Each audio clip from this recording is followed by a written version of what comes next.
UP विधानसभा की कार्यवाही के दूसरे दिन आज समाजवादी पार्टी के विधायकों ने जमकर हंगामा किया है। इस वक्त हमारे साथ समाजवादी पार्टी के वरिष्ठ नेता और मुख्य सचेतक डॉक्टर मनोज कुमार पांडे मौजूद हैं। पांडे जी, मुझे बताइए कि आज समाजवादी पार्टी के लोगों ने खूब हंगामा किया, सदन की कार्रवाई के पहले भी और सदन की कार्रवाई के दौरान भी। मैं आपसे अनुरोध करूंगा कि इसका हंगामा शब्द आप प्रयोग करें, ये उपयुक्त नहीं है।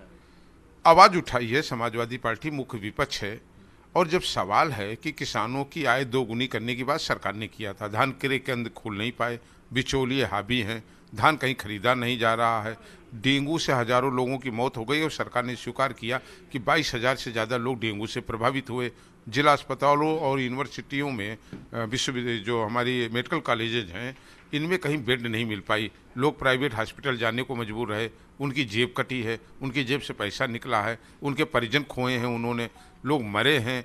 और तब सवाल है कि जब सरकार फेल है इन मुद्दों पर, तो विपक्ष का ये दायित्व भी है और जिम्मेदारी भी है और जवाबदेही भी है जनता से कि हम अपनी जनता की बात को सदन में रखें। वो आज एक अलग बात है कि सरकार के पास इसका कोई जवाब नहीं है। जब सरकार से सवाल किया जाता है तो 12 से 17 की बात करते हैं। अरे साहब, आप किस बात की बात करते हैं? 2017 से 22 तक और 22 से लेकर 27 तक आप चुने गए, सरकार आपके हाथ में है, डबल इंजन की सरकार है, केंद्र में आपकी सरकार, राज्य में आपकी सरकार, और आप अनुपूरक बजट ला रहे हैं। अनुपूरक बजट कब ला रहे हैं आप? जब आप सामान्य बजट जो हुआ था उसका पैसा आप खर्च नहीं कर पाए। विभागों की स्थिति है, कोई 19%, कोई 13, कोई 22, कोई 29। जब सारा पैसा आपका रखा हुआ है, आप खर्च नहीं कर पाए, तो सप्लीमेंट्री बजट का औचित्य कहाँ से होता है? तो ये सवाल उठा रहा है विपक्ष, ना कि हंगामा कर रहा है। दिक्कत ये है कि हंगामा करने का काम सत्ता पक्ष ने ले लिया है। सत्ता पक्ष हंगामे के माध्यम से विपक्ष की बात को आने नहीं देना चाहता है और जवाब चूंकि इसके पास है नहीं, इसलिए जवाब से बच रहा है। अच्छा, सरकार की तरफ से ये कहा जा रहा है कि जो अनुपूरक बजट आज पेश किया गया है, इसमें गन्ना मूल्य भुगतान के लिए प्रावधान किया गया है, किसानों के लिए मुफ्त बिजली को लेकर प्रावधान किया गया है। तो ये सप्लीमेंट्री बजट जो सरकार की तरफ से पेश किया गया है, उसको एक बड़ी उपलब्धि बता रहे हैं वो। 17 से 22 तक बिजली का बिल क्यों नहीं माफ हो गया? 17 से 22 तक और 22 से लेकर के आज 23, जब हम 24 की ओर जा रहे हैं, तब गन्ना किसानों का भुगतान क्यों नहीं हो गया? इस बीच में किसानों को राहत क्यों नहीं दी गई? हॉस्पिटल में डॉक्टर क्यों नहीं दिए गए? डॉक्टरों में हॉस्पिटल में जो उपकरण कम है उनको क्यों नहीं पूरा किया गया? सवाल ये है कि जब 2024 का चुनाव आया तो केवल जनता को गुमराह करने के लिए ये हथकंडा है।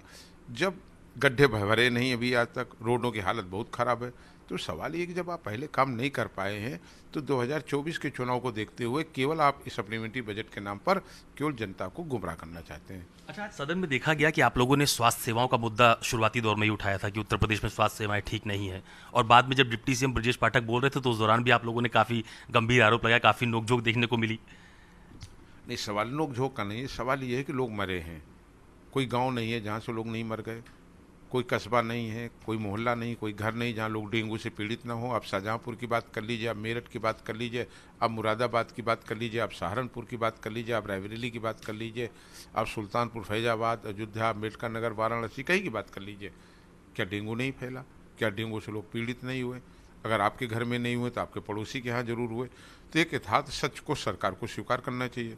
डेंगू एक महामारी है, लोगों की मौत हो रही है, सरकार के पास कोई इलाज नहीं है, जांच उपलब्ध नहीं है, प्राइवेट हॉस्पिटलों में लोगों को जाना पड़ा और लोगों के जेब कटी है, लोगों ने जेवर बेच करके भुगतान किया है।